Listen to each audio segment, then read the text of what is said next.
Welcome to Rubin on Point, a podcast about cancer, resilience, and being human. I'm Dr. Dan Rubin, and together we'll uncover the true power of resilience, the strength to recover, adapt, and thrive through life's toughest challenges. Each episode will bring bold ideas, transformative practices, and inspiring stories that redefine what health, healing, and what the human spirit can achieve. And you're going to meet some really cool people along the way. If you're ready to turn obstacles into opportunities and live with greater purpose and courage, you're in the right place. Let's get started. Your journey to resilience begins now. Hi, everybody. Welcome to the Rubin on Point podcast. This is a podcast about cancer. It's a lot about resilience, and most of all, it's about being human. And there's really nothing more about being human than thinking about our brain and our thinking, our cognition, our emotions, anxieties, all the things that come along with that. And we're here today at the Serin Center in Scottsdale, Arizona, to talk to one of my favorite doctors and one of my doctors, Dr. Amy Serin, the founder of the Serin Center, the author of The Stress Switch, and a famous neuropsychologist.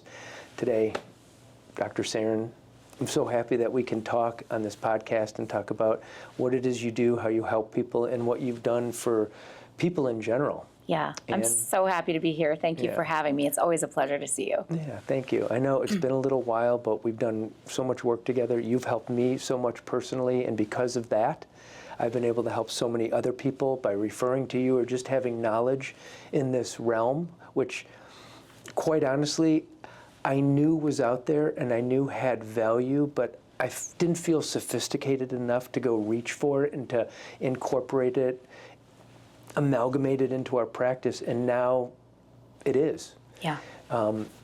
It's really an honor to be able to work with your center, and you see patients of ours, and what you've taught me, I pass on to people. And I think neuropsychology for some people could be a daunting word. Like, what do you mean a psychologist? Like, do I have something wrong or something?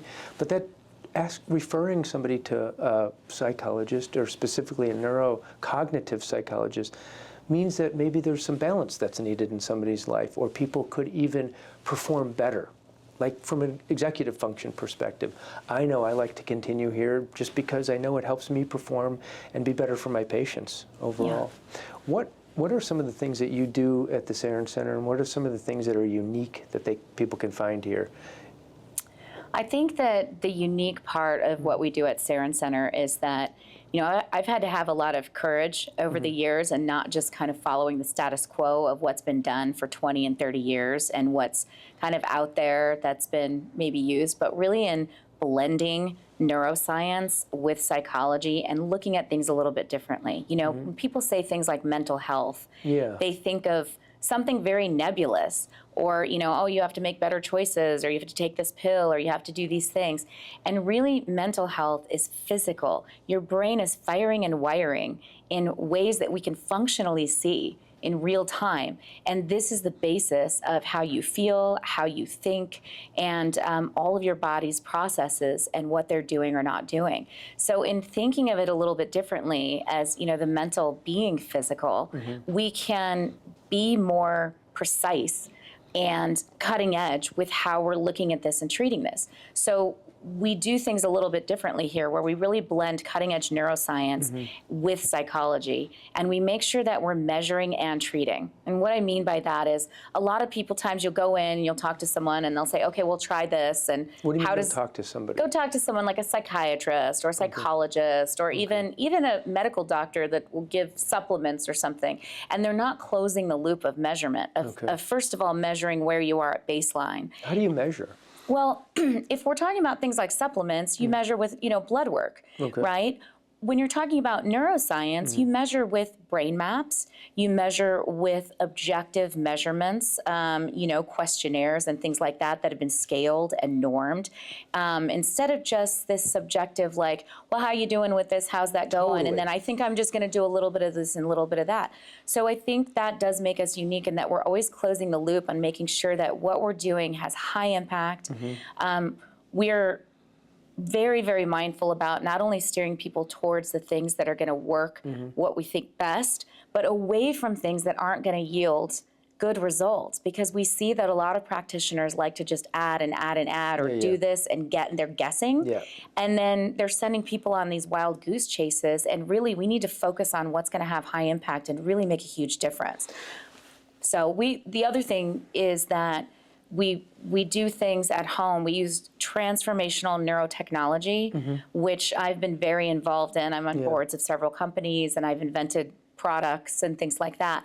So really looking at a one-time purchase of technology that's going to change people's lives, that they can even use at home, and how that can really, really improve their lives. We need to talk about that technology. But first, you wrote a book. Yes. It's called The Stress Switch.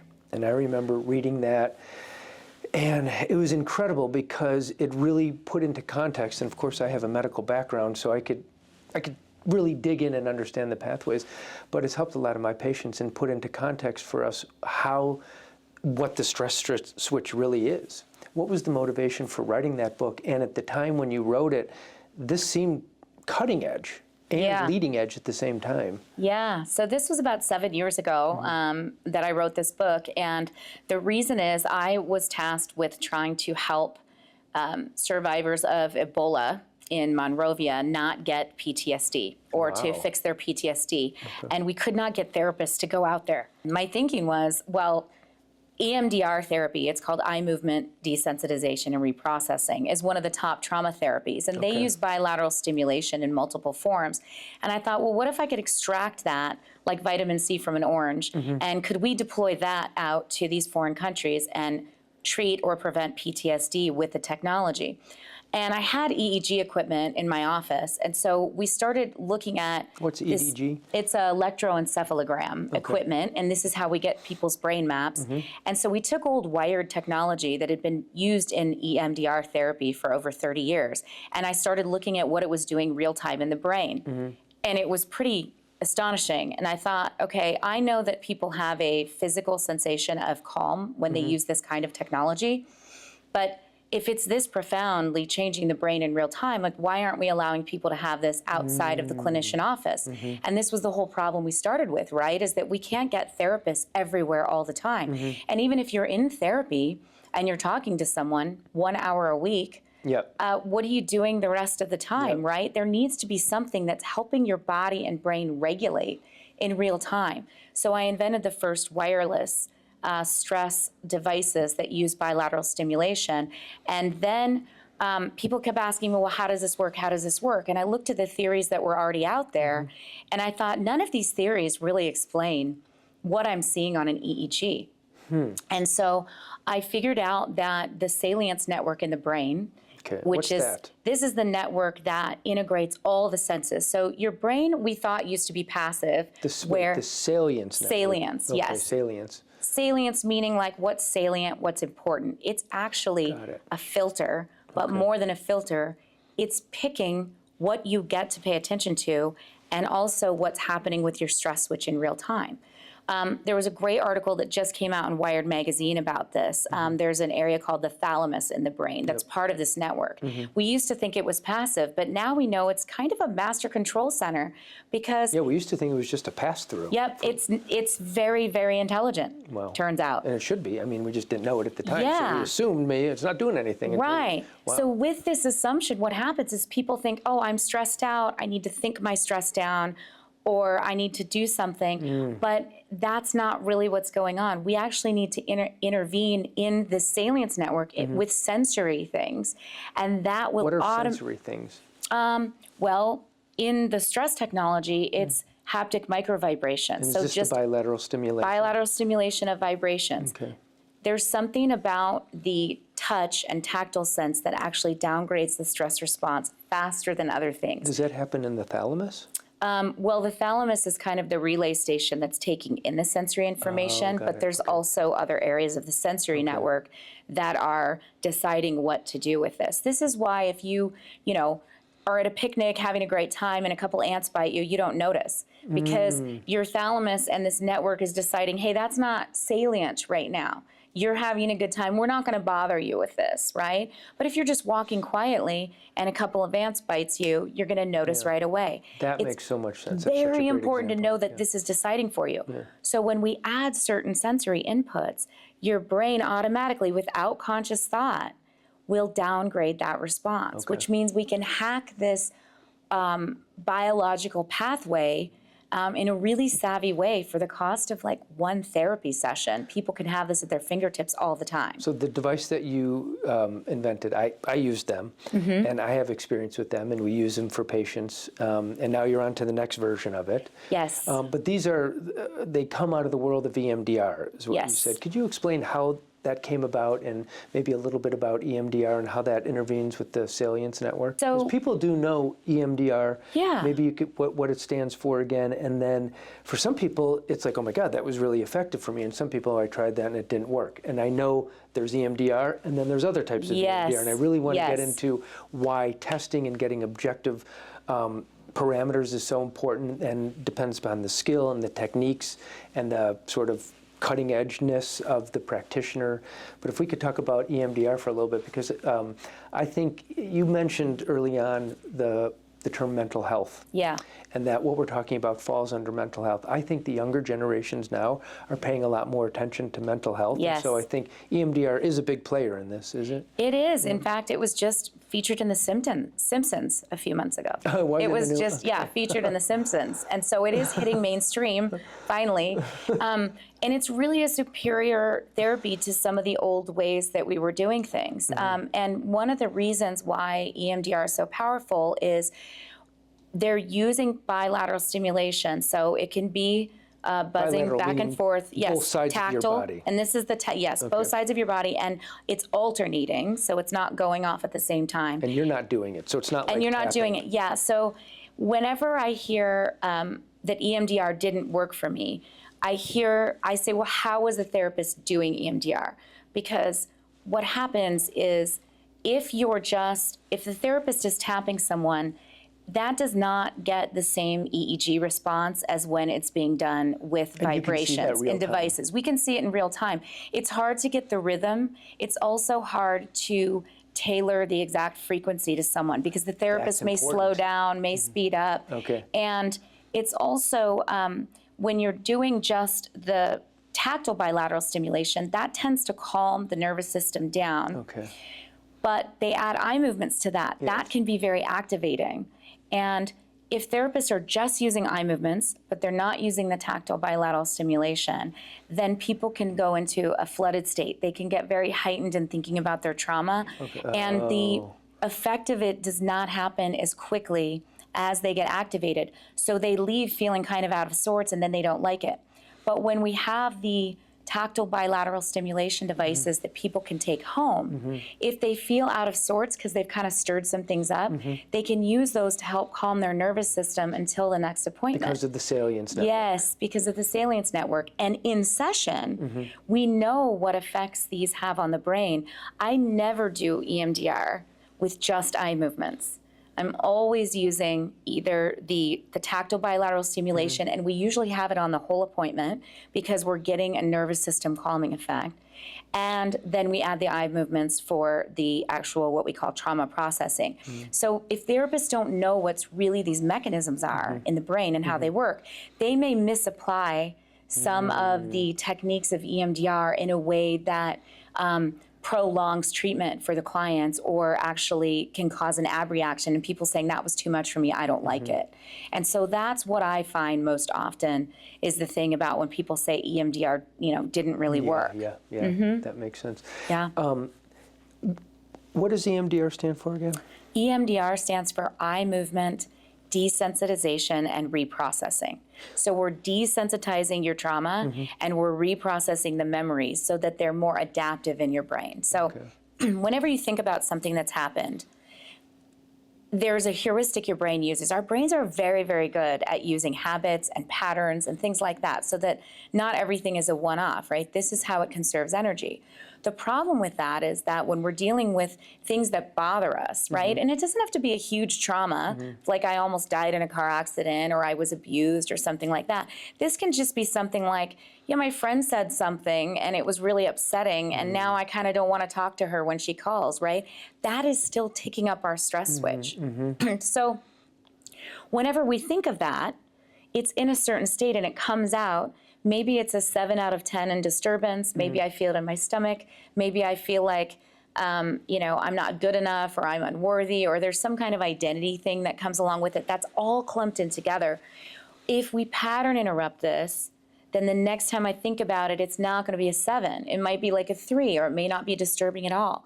And that's the magic of going through the salience network with this technology, because that, even without talking about it, trying to process your trauma, using those whenever you notice that you're upset actually creates a pattern interrupt, and that's the basis of all healing. And then when you pattern interrupt, the person can reprocess that memory, and then you said like downsize it or downplay it, so the next time it comes up, it just isn't as impactful to them. Yeah. So here's an interesting thing. So in EMDR, it's desensitization and reprocessing, right? Okay. If we desensitize a trauma, we can get it down to the point where you may not even need to reprocess it because it's just a little upsetting. Okay. So this is a power now that we can use using the technology and using techniques that are not full-blown therapy to help people function and help these things that are really bothersome feel very neutral without even therapy. So I like to call it Lunch on Tuesday. In fact, I don't know, that might be my next book, we'll see. But we know we're over something when it feels like Lunch on Tuesday. Yeah. If you think about Lunch on Tuesday, unless it was amazing or really terrible, it's pretty neutral, right? Yeah. Pleasant, okay, good, whatever. Lunch on Tuesday. You can think of anything and have it feel like Lunch on Tuesday. That's when you're really over things, right? And so that's what I really want to get across to people too, is we all have that experience where consciously we really want to be over something. Like, I want to be over it. I'm over it. I'm done with it. People will say that. I'm like, well, the way you're saying this tells me otherwise. I can tell your nervous system is like fired up and you're really not over it. I understand you want to be, but your nervous system isn't over it, even though you very much want to be. So we have to align those things, and we can do that over time with some of this technology. I mean, that's fascinating. And like really you said, cool. There's some ways to maybe not do it as well. Are there ways that therapists could make mistakes using EMDR? Or is it maybe they just won't be as effective? And I liken it to the notion of homeopathy. It's sort of like you don't really make a mistake. I guess you could give somebody too high of a dose and they could go into approving, but a lot of times if the remedy doesn't work, it just doesn't work, but it doesn't cause harm. Yeah. Is EMDR like that at all? EMDR, I see the mistakes or the EMDR not working well when therapists do one of two things. Number one is if therapists go into it too quickly with someone that's very traumatized, it can flood them. Especially if they're not using the bilateral stimulation tactile devices. And then I also see EMDR therapists be kind of afraid to go into reprocessing with people and spend a lot of time rapport building, a lot of time what they call resourcing before they actually get to it with patients that actually can handle the reprocessing. And also if the therapists know that they can use the tactile devices more often, they would not risk that flooding if maybe they've had an experience where that happened. And also using the wrong bilateral stimulation, just using eye movements without bilateral stimulation in the tactile form, or just using the bilateral stimulation in tactile form without using the eye movements. You can get people to a pretty neutral state with just the vibrational therapy, but you can't really reprocess a memory without the eye movements, in my opinion, and what I've seen over the last 20 years. So in not combining those two, maybe people aren't getting the whole treatment. Now, all therapy is helpful and it works. It's just, hey, could I have gotten a patient there much, much faster? Am I focused on the right thing? Am I giving them maximum relief? Am I really being efficient? Because this is a lot of time and a lot of money, and people are suffering more than they need to be. So I think as a profession, we really need to get more efficient and more neuroscience focused in terms of how we're treating people. I agree. Thank and you. I come because you've educated me, your center's educated me. Okay, so talking about validity, legitimacy, and talking about when you say the profession as a whole, you mean all mental health practitioners, or do you mean neurocognitive psychologists or therapists or everybody who sort of practices in this realm? Number one. Number two, how important is it to combine, say, neurofeedback?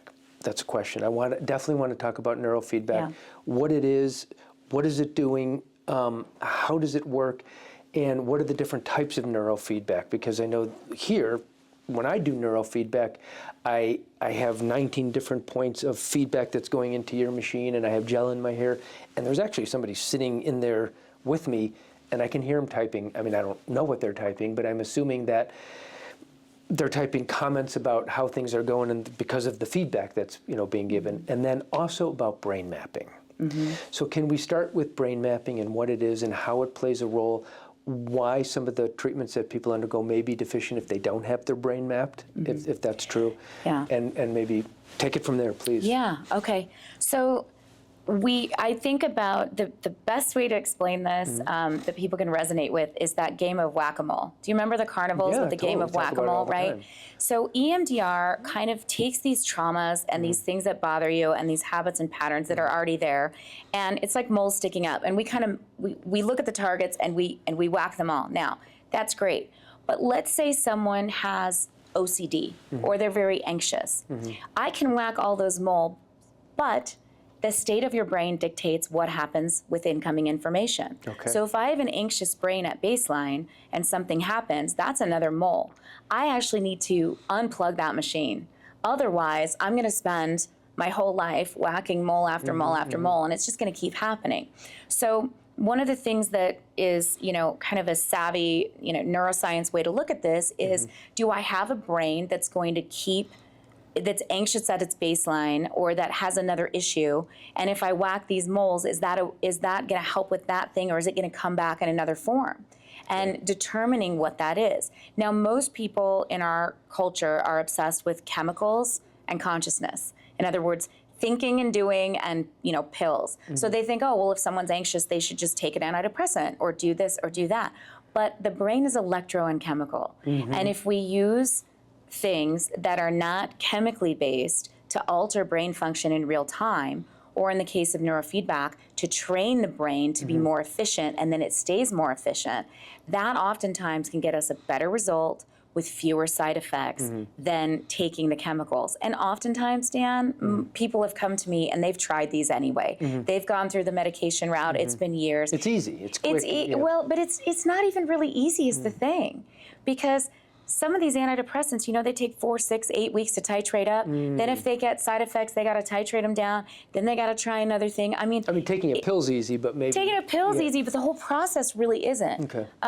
And also, a lot of the practitioners are guessing. They're not doing, genetic testing or getting EEGs, electroencephalograms before. So they don't even know what's going on in this person's body and brain. That's what I'm talking about. And it's not that they're not well-intentioned and brilliant and have done all this work and have all this knowledge of them, figuring this out. But everybody at the end of the day, it's a little idiopathic, meaning everybody is an individual, even though we have common. You have to test. You have to close the loop. So we're using electroencephalograms now as standalones to help psychiatrists and doctors doing medication to say, hey, this person has too much slow wave activity in their brain. If you give them this med that increases slow wave activity, here's what's going to happen, right? And the classic kind of thing is a kid that is with ADHD and they give him a stimulant and then it makes them incredibly irritable. Well, if they have too much slow wave activity and too much fast wave activity in their brain, it's like playing marionette where, okay, I've helped their ADHD, but now I've made them incredibly anxious. Or if I help their anxiety, now I've made their ADHD symptoms and their inattention worse. So we really want to be getting this data. So there's the measure. So fragile. I know it is, so fragile. Right? And it's... But we've got the technology and we have the knowledge. And so, let's use this. So there's a couple things with regard to the neurotechnology and neurofeedback, right? You can get an electroencephalogram. Is that a QEEG? What is the Q? Okay. The Q stands for quantitative. It's basically an electroencephalogram as we look at the raw data and how it's moving in real time. And that's the raw data of people's brains. You put electrodes on the Yeah. brain and gel, and then they think, or what do they Well, do? it doesn't matter what they're doing. We're just getting, it's kind of like if I'm measuring your EKG of your heart, I might want to measure it while you're exercising, but just at rest, I'm getting data Okay. of what it's doing and if there's dysfunction I mean, there. you're always thinking, but Yeah, when you right. measure that, I mean, I remember when I got my first one, I just looked at your computer screen. Yeah. And remember, consciousness is a tiny little network. Okay. Right? So there's all these other things that your brain is doing that we're reading in these networks in real Is it time. mind-boggling to listen to you? Is that okay? Is mind-boggling a thing? Maybe, Yeah. if it is for you, But sure.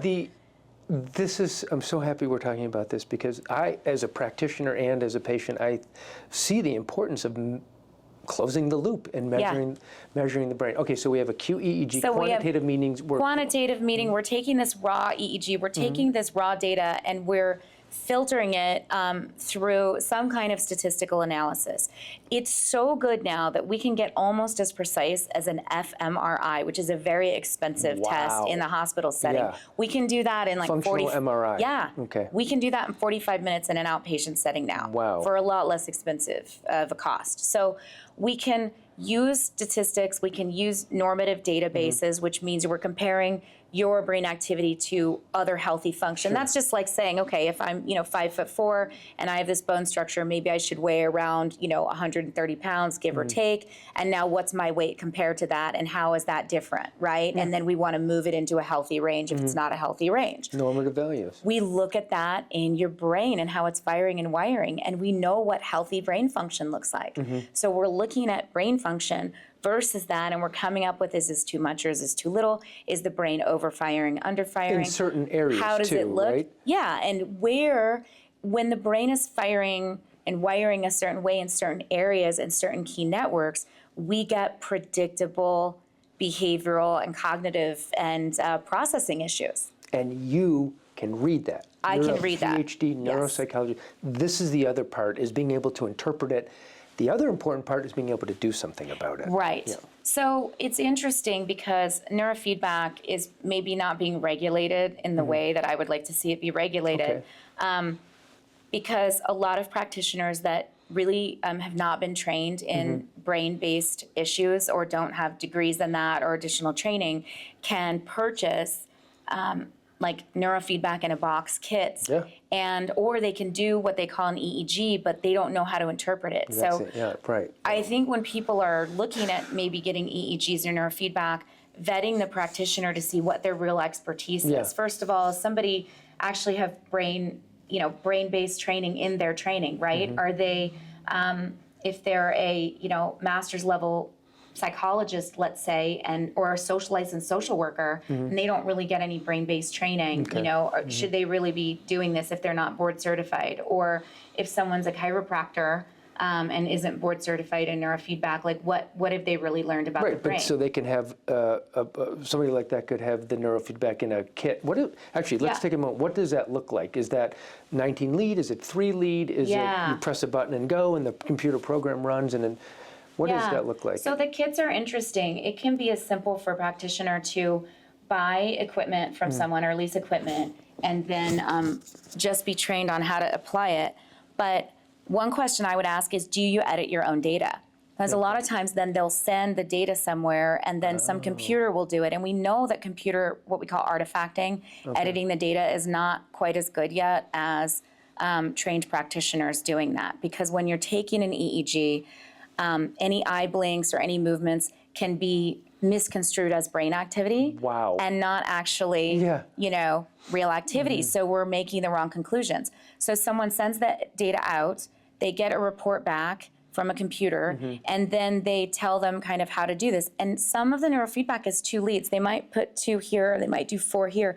But I am really a fan of 19 channel, where you're really covering the entire head, because depending on what the issues are, most people don't just have issues in their frontal lobes. I know everybody likes to talk about frontal lobes, executive function, but really when we look at how the brain is networked, I mean, it has to be. It's one thing. It's like we're one body. I mean, if you're just training frontal, you may get a good effect, but it a lot of times doesn't hold. It helps while you're training, but then we're not seeing the long-term effects. So I really like 19 channel, and I like something called Z-score, SW Loretta neurofeedback, and we don't need to get into all of that, but it's basically, instead of just, okay, I'm training delta from here to here and doing this, it's kind of like the difference between going to the gym and doing biceps curls or going to the gym and doing a HIIT training workout or an entire body workout. You're just getting more training. And the cool thing about neurofeedback is we're actually making the brain more efficient.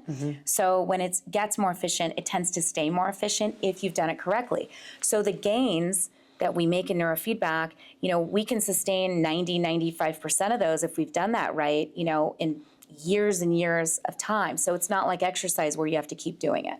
So when you talk about going to the gym and doing biceps versus HIIT, do you mean if you just keep going on a 2 or 3 or a 6 point, you're really only going to the gym and every day just doing biceps? It's not like one day triceps, one day biceps, versus the 19 point is the whole body all the time. Right. Okay, I just want to clarify that, because some people might be like, well, I do biceps, alone on one day. Yeah, but sure. Like, but you're not. But that does one very specific thing, right? And that can be very helpful, right? But we're really looking at, if you're going to go through the exercise, again, we're talking about efficiency, right, in treatment. If you're going to go through the exercise of neurofeedback, let's do it right. Let's do it to where you don't need to come in for 80 or 100 sessions, right?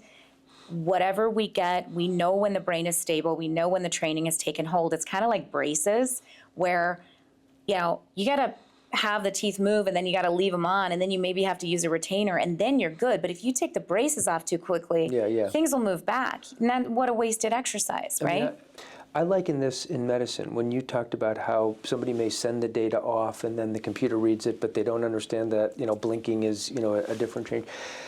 You need a human to interpret this, a skilled human. And I liken that, like sometimes when we do complete blood counts on patients and we do what's called a white blood cell differential to see what types of different white cells you have, well, the machine can judge those based on size. And certain people, like in chemotherapy or have certain immune issues or might be toxic, they might have the correct cells, but they may be read as a different cell because that correct cell is the size. So we ask for like an automated, instead of an automated, in a computer doing it, we ask for a human, a pathologist, to take a look at it. And we see the importance there. Right. You're getting that human judgment instead of, because it's subject to computer bias, I guess we could say. So I just want to reiterate, as a practitioner in medicine for many years and understanding what I've seen here and the importance of the QEEG and interpreting it as the gestalt for how you then deliver treatment. It's important because I do know I have been offered neurofeedback in other places where it is run by a computer and nobody's in the room. And I was and it wasn't done by first getting a QEEG. It was like, let's slap some things on your head and then click and then go. And it was covered by my insurance. I opted to not do that. Yeah, well, I came here, and I remember when, I do want to talk about some of the mechanisms of what neurofeedback's doing, because it's a common word, people talk about it. Very few people talk about the 19 channel. I now can talk about it, and I really push people in that way.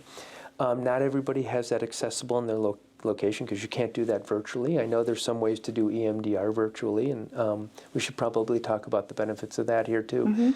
But when I do neurofeedback, I sit and stare at a computer screen, and I try and get green chimes to come up on the computer screen, and that's a score, and I try and reach a certain score because then I could go to the next level. What is actually happening? Like, what is in the brain when you're just looking at a screen? You're training the brain, is what you said. Yes. So if anyone's ever trained a dog, this is the way you can understand this, is this is operant conditioning. The dog has no idea what you're doing, right? But through a series of rewards that have to be very specific, well, hopefully, right? I don't know, with AI now we'll figure out, like, the dogs have known what we were up to this whole time, right? And we're like, oh no. But as far as our current understanding goes, the dog doesn't know what we're doing. But through a series of rewards, we're shaping behavior. And so we're basically training the internal firing and wiring of the brain to be more efficient. And once it gets more efficient, it stays efficient typically. You've done it right. So we're not putting anything into the brain. This is not invasive. The cap scares people sometimes because they think, oh, what are you putting into my brain? Like, they get these visions of these old, 1950s movies where people are getting shock therapy and everything. And no, we're not putting anything into the brain. We're actually reading the brain's activity and rewarding the brain when it naturally fluctuates in a way that's more adaptive, healthy, efficient, and flexible. And then over time, that's when you're saying like clearing the levels, like when this gets better, then we redo the program. And you mentioned something really important, and that is, you got neurofeedback before we're offered where they just put you on a computer and leave. We're reading the brain's activity in real time as we're training, and that's really important because otherwise you can overtrain or waste time. I've done that in running. I've overtrained. Yes. You get injured. Yes, and so it's very important if you're shopping for neurofeedback to look at, is someone in the room, are they monitoring this? And unfortunately, there's some bait and switch going on in marketing where they'll say we do 19-channel neurofeedback, but they're doing a 19-channel brain map, but they're really only doing 2 or 4-channel neurofeedback. Well, then how does that work well together? Well, you could still, this is kind of the old style, and it's been used for a number of years, and it can be very effective for certain things. Okay. But it's just slower than the 19-channel. You need more sessions, and again, if you're not monitoring it, you can overtrain. So it's not, again, if I'm gonna go to the gym, I'm not just gonna walk on the treadmill on my cell phone. Like I'm gonna get something out of that visit, and I'm gonna do more. So a couple things on that. One, you're based on efficiency. You want people getting well and then moving through. And that is indicated in your book because you present in the beginning a few cases. People are like, hey, this happened in 8 treatments. Got them better. Like it's amazing. Or 4 treatments or this. So it doesn't have to be drawn out and long and costly. Sometimes you can do things more efficiently the more skill you have. Yeah. So that brings me to the question of some of the devices that have either improved efficiency, one, which we have on the chair right here, which is the Dharma Doctors, because that's the bilateral haptic feedback that you were talking about being instrumental in inventing the first iteration. This is the second iteration, and I know you work with this company. I'd love to know more. And then can we talk about the helmet, because that has efficiency too. So what are these? How do they work? So these are the Dharma Doctors, and they're an improvement over the first generation of the bilateral wireless stimulators that I did invent. And these are... You did not invent these? I did not invent these, no. I didn't invent these, but I am their chief clinical advisor because I love them. Yes. So you can use these with or without an app. They've got lots of things on their app and functionality and meditations and therapists and things like that.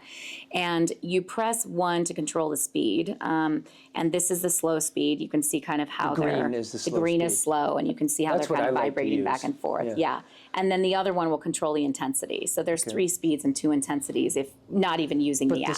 But the frequency at which those buzz and the duration at which they buzz, and that's scientifically vetted. Okay. So in the beginning, when I was inventing the first ones, played with a lot of different frequencies and saw how the brain was changing in response to that in real time, right? So because again, we're closing the loop. So there were 3 that were sort of universal in terms of like 85–90% of the people are going to respond to one of these 3 with different intensities. And so I kind of took the best ones and put them in that, and that's what's in here.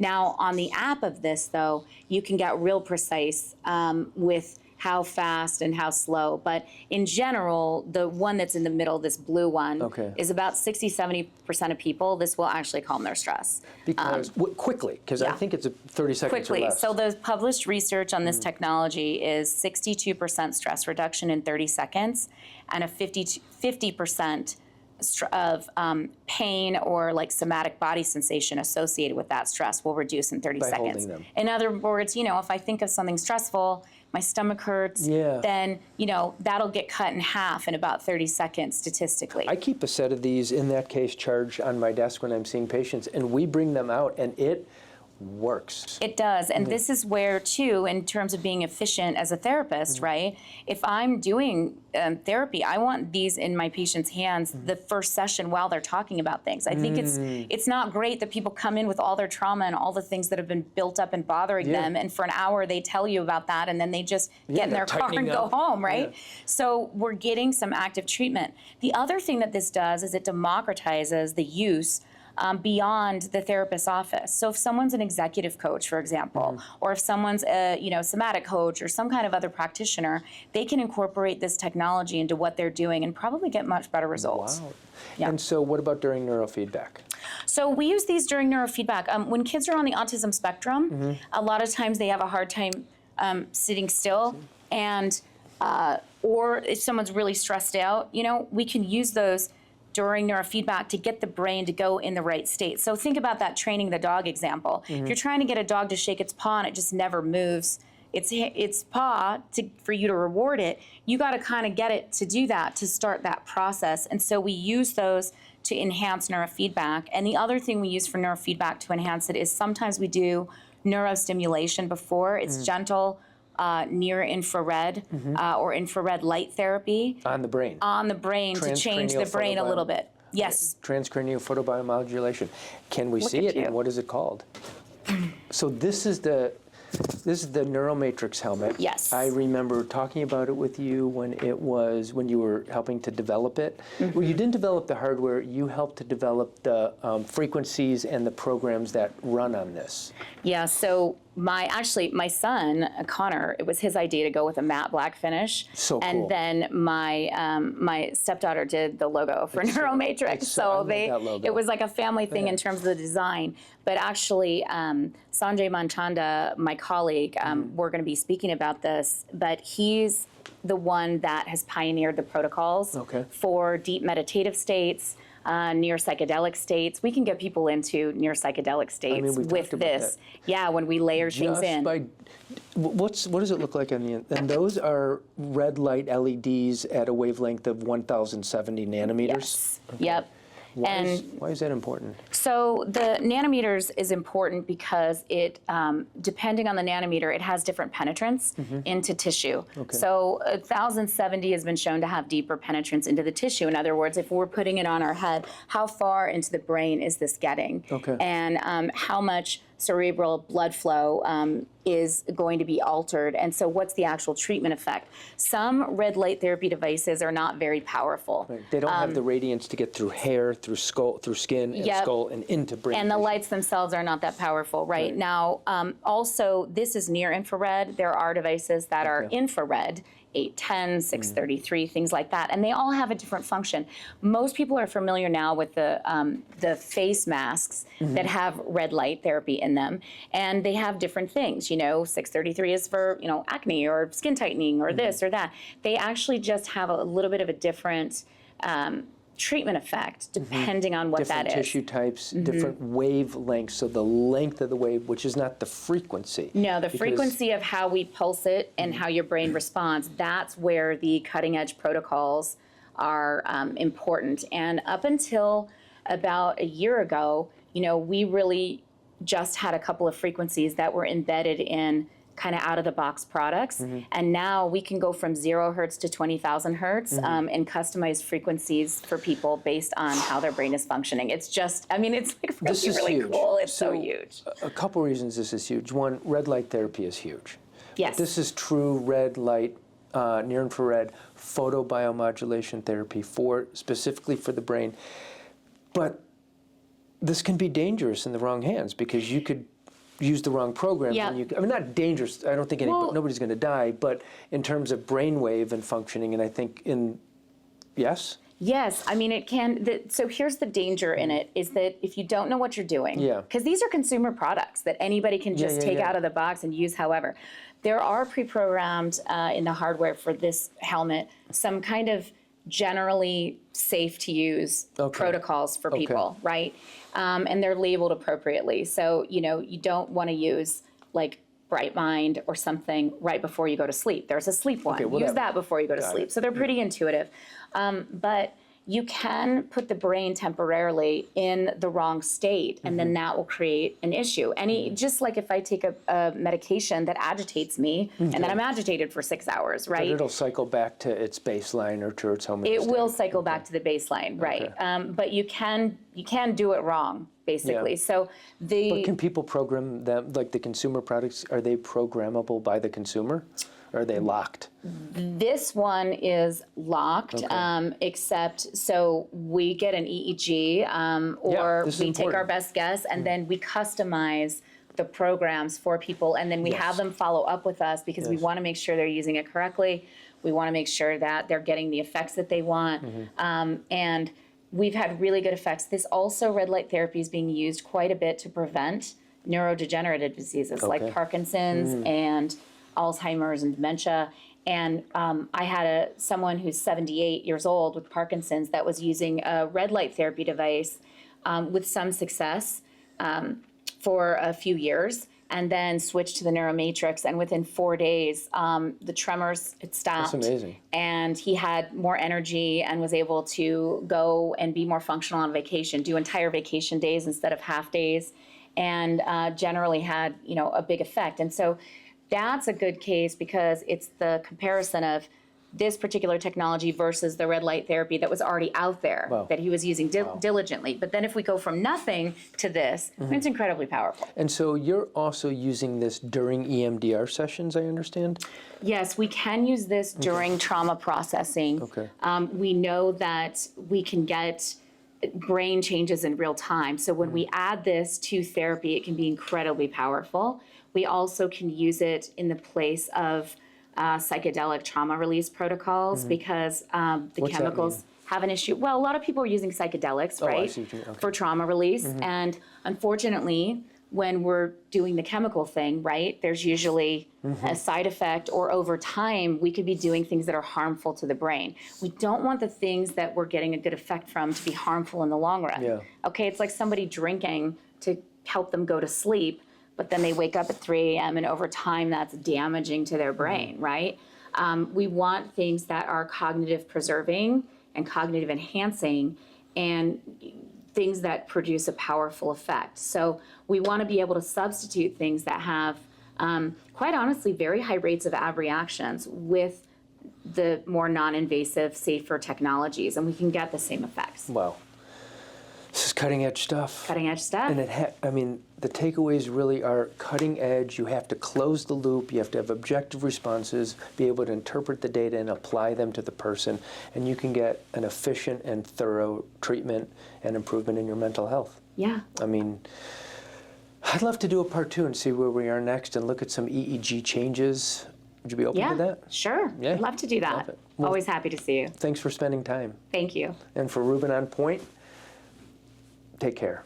Thank you for joining us on Rubin on Point, a podcast about cancer, resilience, and most of all, about being human. I hope today's conversation inspired you to see new possibilities for growth, healing, and strength in your life. If you enjoyed this episode, be sure to subscribe, leave a review, and share it with someone who could use a little extra resilience in their day. Remember, no matter what challenges you're facing, resilience isn't just about bouncing back. It's about building a life of purpose, connection, and vitality. Until next time, stay strong, stay healthy, and take care of yourself and those around you.